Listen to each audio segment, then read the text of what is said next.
దేవా నా మొర ఆలకించుమా, నా ప్రార్థనకు చెవియొక్కుమా, నా ప్రార్థనకు చెవియొక్కుమా.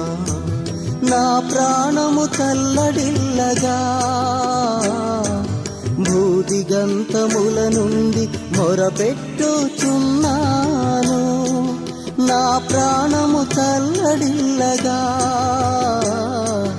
భూదిగంతముల నుండి మొరపెట్టుచున్నాను.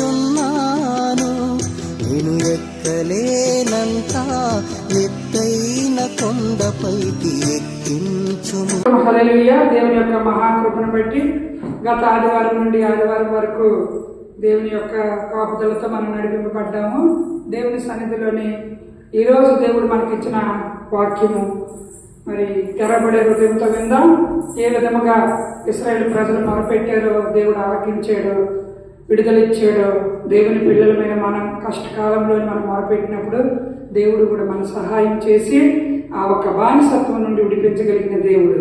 కాబట్టి అపోస్తల కార్యము 7:34 అపోస్తల కార్యము 7:34 తీద్దామా? అపోస్తల కార్యము 7:34 ఒక మాట కనబడుతుంది. వాక్యం వింటున్న నా ప్రియమైన సహోదరి సహోదరులకు, గ్రూప్లో వాట్సాప్లో చూస్తున్న బిడ్డలకు నా హృదయపూర్వకమైన వందనాలు, సంఘ బిడ్డలకు నా హృదయపూర్వకమైన వందనాలు. అపోస్తల కార్యము 7:34 ఒక మాట మనకు కనబడుతుంది. ఐగుప్తులోనున్న నా ప్రజలు దురవస్థను నేను నిదానించి చూచితిని, వారి మూలుగులు వింటిని, వారిని విడిపించుటకు దిగి వచ్చి ఉన్నాను. రమ్ము, నేను ఇప్పుడు నిన్ను ఐగుప్తులకు పంపుదనని అతనితో చెప్పాను. మరి ఐగుప్తులో ఇశ్రాయేలు ప్రజలు బానిసలుగా ఉన్నారు. ఆ ఒక బానిసలుగా ఉన్నప్పుడు వారు హింసను అనుభవిస్తున్నారు, బాధను అనుభవిస్తున్నారు. వారు మూలుగుతా ఉన్నారు, మొరపెడతా ఉన్నారు. దేవుడు వారి మొరలు విన్నాడట. వారి యొక్క బాధను, వారి యొక్క దాసత్వాన్ని, సమస్తాన్ని కూడా దేవుడు చూస్తున్నాడు, వింటున్నాడు. కాబట్టి వారికి ఆ స్థలం నుండి విడిపించడానికి మోషేని దేవుడు ఏర్పాటు చేసుకున్నాడు. అయితే మరి ఆ ఒక స్థలం నుండి వారిని విడిపించడానికి, మోషేని అక్కడికి పంపించడానికి దేవుడు ప్లాన్ చేసుకున్నాడు. దేవుడు ప్లాన్ చేసుకున్నప్పుడు మోషేకు ఈ మాటలు చెప్తున్నప్పుడు నిర్గమకాండం 3:7 ఒక మాట మనకు కనబడుతుంది. మరియు యెహోవా ఇట్లనెను, నేను ఐగుప్తులోనున్న నా ప్రజల బాధను నిశ్చయముగా చూచితిని. పనులతో తమను కష్టపెట్టి వారిని బట్టి వారు పెట్టిన మొరను వింటిని, వారి దుఃఖములు నాకు తెలిసై ఉన్నవి. పనుల్లోని వారిని కష్టపెడుతున్నారు, దుఃఖపెడుతున్నారు. వారి మొర నేను విన్నాను, వారి దుఃఖము నేను విన్నాను అంటున్నాడు.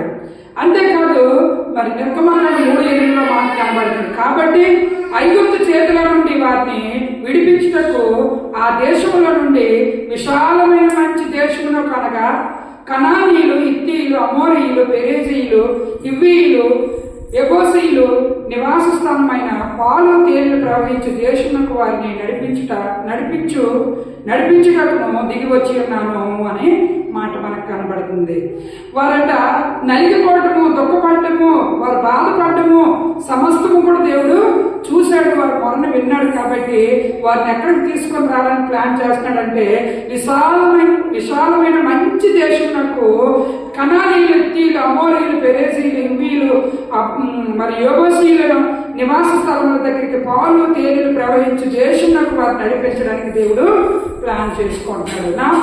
నా ప్రజలు, ఇశ్రాయేలు ప్రజలు మొరపెడుతున్నారు, వారు దుఃఖిస్తున్నారు, వారు విపరీతమైన ఆ ఒక పని భారం పెట్టి వారిని ఇబ్బంది పరుస్తున్నారు.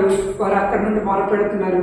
దేవుడు విన్నాడు. చూడండి, మనము కష్టకాలంలోనే మొరపెట్టినప్పుడు మొర నిజమైన మొర. జీవగ్రంథంలో దావీదు కీర్తనలో ఒక మాట మనకు కనబడుతుంది. మొరపెట్టుట, నిజమైన మొరపెట్టుట. ఇక్కడికి వచ్చినప్పటికీ ఇశ్రాయేలు ప్రజలట మొరే కాదు, నిజమైన మొరే వారు పెడుతున్నారు. నిజమైన మొరకు దేవుడు సమీపముగా ఉన్నాడు. వారు పెట్టిన మొర దేవుడు తాళలేక ఆ మొర చూసి ఆయన మరి మోషేకు పంపించాడు. అయితే ఇంకా అంటున్నాడు, వారిని తీసుకునిగా విశాలమైన మంచి దేశంలోకి వారికి నడిపిద్దాము. అయితే ఇక్కడికి చదువుకుంటుండగా 3:9 ఇశ్రాయేలు మొర నిజముగా నా యొద్దకు చేరినది, ఐగుప్తీయులు వారికి పెట్టించున్న హింస చూచితిని. ఐగుప్తుని ఏం పెడుతున్నారట? ఇశ్రాయేలు ప్రజలకు హింస పెడుతున్నారట. దేవుని ప్రజలకు హింస పెడితే దేవుడు చూసి ఊరుకునేవాడు కాదని సత్యం ఈరోజు మనం గ్రహించాలి. కాబట్టి ఆ ఒక హింసల నుండి దేవుడు వారిని విడిపించడానికి మోషేను ఏర్పాటు చేశాడు. అయితే కాగా రమ్ము, నిన్ను ఫరో యొద్దకు పంపుదను, ఇశ్రాయేలీయులైన నా ప్రజలను నీవు ఐగుప్తుల నుండి తోడుకొని పోవాలని నేను. అందుకు మోషే, నేను ఫరో యొద్దకు వెళ్ళుటకును ఇశ్రాయేలీయులకు ఐగుప్తుల నుండి తోడుకొని పోవుటకును ఎంతటి వాడిని దేవునితో అనగా ఏమంటున్నాడు? నేను వారిని ఆ ఒక ఐగుప్తు స్థలం దగ్గర నుండి విడిపించుకొని తీసుకొచ్చి నేను ఫరో యొద్దకు వెళ్ళుటకు మరి నేను ఈ యొక్క ఎంతటి వాడిని, నేను ఏపాటి వాడిని అంటున్నాడు. అంతేకాదు మరి చదువుకునే మాటలు కొన్ని మాటలు కనబడుతున్నాయి మనకి. ఆయన నిశ్చయముగా నేను నీకు తోడై ఉంటును, నేను నిన్ను పంపిస్తున్నాను అంటకు ఇది నీకు సూచన. నీవు ఆ ప్రజలకు ఐగుప్తుల నుండి తోడుకొని వచ్చిన తరువాత మీరు ఈ పర్వతం మీద దేవుని సేవించండి. ఆ ప్రజల్ని ఐగుప్తుల నుండి మీరు తీసుకొని తోడుకొని నువ్వు తీసుకొచ్చిన తర్వాత ఈ యొక్క పర్వతం మీద దేవుణ్ణి సేవించాలి. అయితే మోషే అంటున్నాడు, నేను ఎంతటి వాడిని అయ్యా ఐగుప్తులోకి వెళ్ళి ఆ ప్రజలు ఇశ్రాయేలు ప్రజలందరినీ విడిపించుకొని రావడానికి నేను ఎంతటి వాడిని, ఏపాటి వాడిని అన్నప్పుడు దేవుడు ఒక సూచన చూపించాడు. చూపించిన తర్వాత మోషే అక్కడ మళ్ళీ దేవుడితో మాట్లాడుతున్నాడు. 3:13 మోషే చిత్తగించుము, నేను ఇశ్రాయేలు యొద్దకు వెళ్ళి వారిని చూచి మీ పితృడి దేవుడని మీ యొద్దకు నన్ను పంపిణీ వారితో చెప్పగా వారు ఆయన్ను పేరేమని అడిగిన ఎడల వారితో నేను ఏమి చెప్పగలనని దేవుణ్ణి అడిగాను. వారు నేను వెళ్తాను ఇశ్రాయేలు ప్రజల దగ్గరికి, ఆ ఒక ఐగుప్తులను ఉన్నారు, వారు బాధపడుతున్నారు, ఆ స్థలం దగ్గరికి నేను వెళ్ళినప్పుడు వారు నన్ను అడుగుతారు, నీవు ఏ పేరు కలిగిన వారు నిన్ను ఇక్కడ పంపించారని అన్నప్పుడు నేను ఏం చెప్పాలన్నప్పుడు దేవుడితో మోషే అంటున్నప్పుడు దేవుడు అంటున్నాడు, అందుకు దేవుడు నేను ఉన్నవాడను అనువాడనై ఉన్నానని మోషేతో చెప్పాను. మరియు ఆయన ఉండువాడును మీ యొద్దకు నన్ను పంపినని నీవు ఇశ్రాయేలుతో చెప్పవలెను. నిన్ను అడిగినప్పుడు నువ్వు ఉన్నవాడు అనువాడని చెప్పు పేరు. మన దేవుడి పేరు ఏం పేరమ్మా? ఉన్నవాడు అనువాడు. మన పట్ల ఉన్న కార్యాలు చేసే దేవుడు, అనువాడిగా ఉన్న దేవుడు. కాబట్టి అదే మాట నువ్వు ఇశ్రాయేలు ప్రజల దగ్గరికి వెళ్ళినప్పుడు అడిగినప్పుడు వారి దగ్గర ఈ మాట చెప్పు, ఉన్నవాడు మిమ్మల్ని విడిపించుకొని రమ్మన్నాడని చెప్పు అని చెప్పి మోషేకు దేవుడు చెప్పి పంపించాడు. మీ యొద్దకు నన్ను పంపినని నీవు ఇశ్రాయేలుతో చెప్పవలెను. అలాగే చెప్పాడు. దేవుని ప్రజలుగా ఈ రోజు మనం నేర్చుకున్న మాటలు, ఎవరు హింస పడినా దేవుడు చూసి ఊరుకునేవాడు కాదు. ఏ బిడ్డ కూడా హింస పడినా చూసి ఊరుకునేవాడు కాదు. ఎవరైనా హింస చేసినప్పుడు మరి ఐగుప్తులు ఏం చేస్తున్నారు? ఇశ్రాయేలు ప్రజలకు చాలా బానిసలుగా ఓడిపోతున్నారు. వారు బాగా డబ్బు కలిగిన వారు, ఐగుప్తులో ఉన్నవారు ఎలాంటి వారట? గొప్ప ఆస్తి కలిగిన వారు, గొప్ప డబ్బు కలిగిన వారు. అంతేకాదు ఎదుటి మనుషుల్ని హింసపరిచేవారు. అందులో దేవుని ప్రజలను, దేవుడికి ఇశ్రాయేలు ప్రజలంటే ఎంతో ఇష్టం, వారిని హింసపరుస్తూ ఉన్నారు, దుఃఖపరుస్తూ ఉన్నారు, బాధపరుస్తూ ఉన్నారు. వారి మొరట దేవుడికి వినబడింది. వెంటనే మోషేకు సిద్ధం చేసి పంపించాడు. ఈ రోజు మనం నేర్చుకోవలసింది, మనము మొరపెట్టగా, మనము హింసలో మొరపెట్టగా, మనము కరువులో మొరపెట్టగా, మనము దుఃఖములో మొరపెట్టగా మన మొర దేవుడు ఆలకిస్తాడు. హింస నుండి, కరువు నుండి దేవుడు విడిపిస్తాడు. హింసించిన మనుషుల నుండి దేవుడు విడిపిస్తాడు. అటువంటి శక్తి కలిగిన దేవుడు మనం నమ్మున్నాము. అందుకే అంటున్నాడు, ఉన్నవాడు అనువాడని పేరు చెప్పు అక్కడ అని. మన దేవుడు పేరు ఉన్నవాడు అనువాడిని మనం కలిగి ఉన్నాము. మనం ఎంత మాత్రం కూడా చింతలోకి వెళ్ళకూడదు. దేవుని మాటలు పట్టుకొని మనం ముందుకు సాగిపోవాలి. పరిశుద్ధాత్మ దేవుడు మనకు తెలియపరుస్తున్నాడు. ఎక్కడ మనం మొరపెడుతున్నామో మన దేవుడు వినగలిగిన దేవుడు, వినలేని దేవుడిని మనం నమ్ముకోలేదు. మన మొర ఆలకించిన దేవుడు. నీ ఏ ఒక సమస్యతో బాధపడుతున్నావో ఆ సమస్య నుండి దేవుడు నిన్ను విడిపించే దేవుడు నువ్వు కలిగి ఉన్నావు. కాబట్టి ఎవరి దగ్గర బానిసత్తులుగా బ్రతకవలసిన అవసరం లేదు. దేవుని పాదాల చెంతలో మనం బానిసత్తులుగా బ్రతకాలని దేవుడు సత్యం మనకు తెలియపరుస్తుంది. చూడండి, మరి ఎప్పుడు కూడా దేవుని యొక్క లేఖనంలో సెలవిస్తుంది. ఏమంటే మనకి డబ్బులు అవసరత ఉన్నప్పుడు, ఒక చోటుకి వెళ్ళినప్పుడు, అడిగినప్పుడు వారి దగ్గర మనం ఎలా ఉండాలి? అప్పు వాడిన దగ్గర యజమాని దగ్గర మనం ఎలా ఉండాలి? దాసీగా దాసుడుగా ఉండాలి. కాబట్టి అప్పు ఛాయకి వెళ్తే దాసీగా దాసుడిగా బ్రతకవలసి వస్తుంది. కాబట్టి తెలివి కలిగి జ్ఞానం కలిగి దేవునికి దాసులుగా దాసీగా ఉండాలి. దేవునికి వ్యతిరేకంగా ఉండకూడదు, దేవునికి ఆయాస్కరంగా ఉండకూడదు. నెహెమ్యా 9:9 ఒక మాట మనకు కనబడుతుంది. నీవు నీతిమంతుడివై ఉండి నీ మాట చొప్పున జరిగించితివి, ఐగుప్తులో మా పితరులు పొందిన శ్రమను నీవు చూచితివి, ఎర్ర సముద్రం నందు వారి మొరను నీవు వింటివి. ఎక్కడ విన్నాడండి దేవుడు? ఎర్ర సముద్రం దగ్గర. వింటున్నారా? ఎక్కడ దేవుడు మొర విన్నాడు? ఎర్ర సముద్రం దగ్గర దేవుడు వారికి అద్భుతం చేశాడు. ఎర్ర సముద్రాన్ని దేవుడు అద్భుతం అక్కడ కార్యము చేసి ఇశ్రాయేలు ప్రజలకు శత్రు సైన్యానికి అప్పచెప్పకుండా దేవుడు గొప్ప కార్యం చేసి వారిని కాపాడాడు. ఎర్ర సముద్రం దగ్గర కూడా దేవుడు వారి మొర విన్నాడు. ఐగుప్తులో కూడా దేవుడు వారి మొర విన్నాడు. మరి నీవు ఎక్కడ మొర పెడుతున్నావు? నా ప్రియమైన సహోదరి సహోదరులారా, ఉదయ కాలంలో దేవుడు అడుగుతున్నాడు, ఏ నిమిత్తము, ఏ ఒక్క అంశము నిమిత్తము, ఏ ఒక్క సమస్య నిమిత్తము నువ్వు మొరపెడుతున్నావో ఆ మొర వినలేని దేవుడిని మనం నమ్ముకోలేదు, వినగలిగిన దేవుడిని మనం నమ్ముకున్నాం. అందుకే అనువాడు ఉన్నవాడు అని పేరు, అనువాడు ఉన్నవాడని పేరు. కాబట్టి ఇశ్రాయేలు ప్రజలు శ్రమ పడుతూ ఎర్ర సముద్రం దగ్గర వారు మొరపెట్టిన మొర దేవుడు విన్నాడు. కీర్తన 106:44 ఆయనను వారు రోదనము అతనికి వినబడగా వారికి కలిగిన శ్రమ ఆయన చూచెను. చూడండి ఎంత చక్కటైన మొర. వారి రోదనకు దేవుడు విన్నాడట, వారి మొర దేవుడు విన్నాడట. ఇక్కడికి వచ్చినప్పటికీ శ్రమలో నుండి వారిని దేవుడు చూశాడట. నువ్వు ఏ నిమిత్తం శ్రమ పడుతున్నావో, ఏ ఒక్క నిమిత్తం నువ్వు మొరపెడుతున్నావో చూచుచున్న దేవుడు వాటిలో నుండి విడిపించే దేవుడు.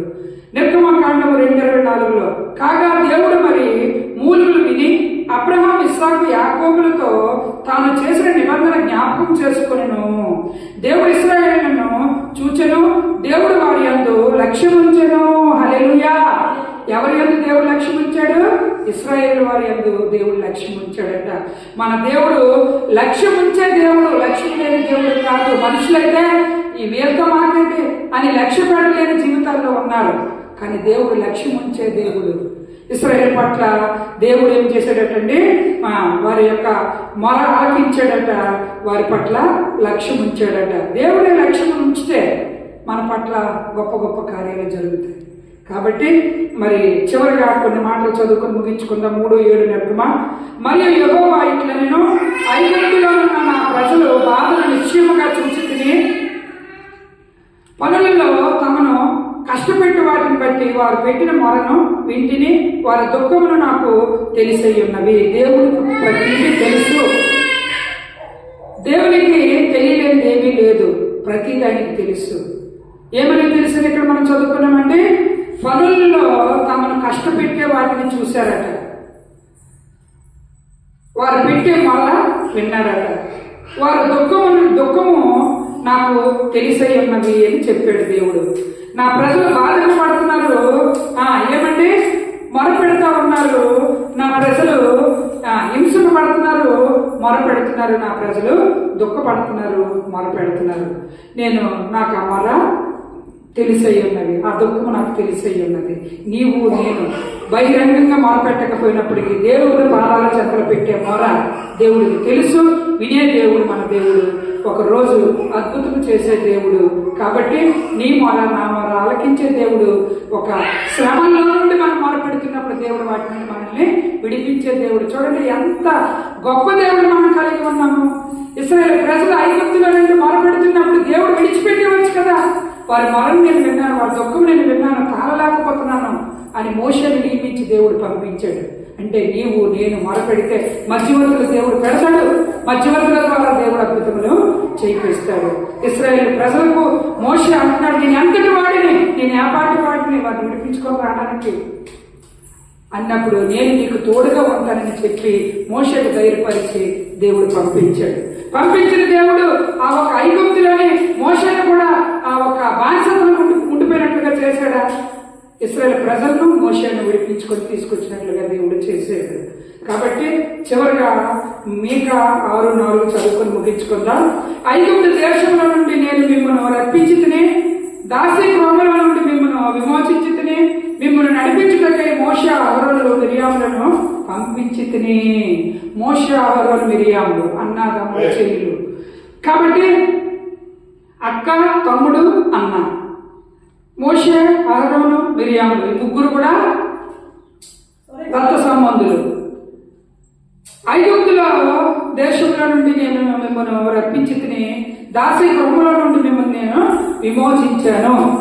దాసీ గృహంలోని దేవుడు ఉంచేసే దేవుడు కాదు, వాటి నుండి విడిపించే దేవుడు.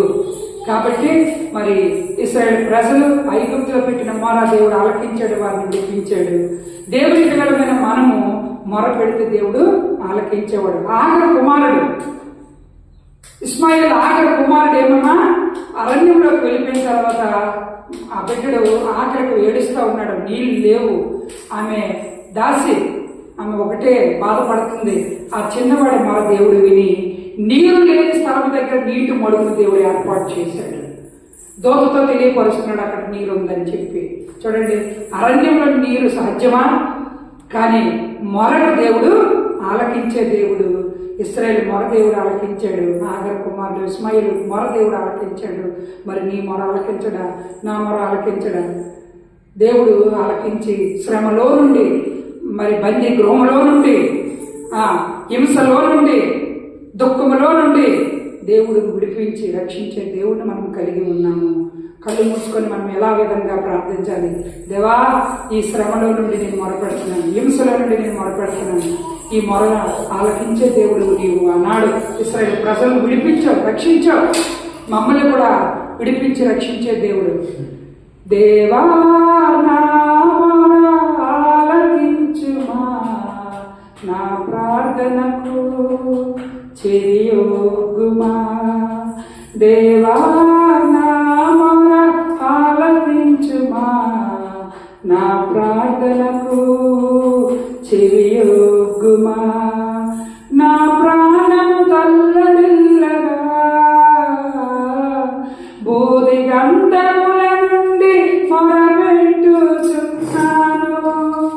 నేనెక్కలేనంత ఎత్తైన కొండపైకి ఎక్కించుము, నన్ను నడిపించుము.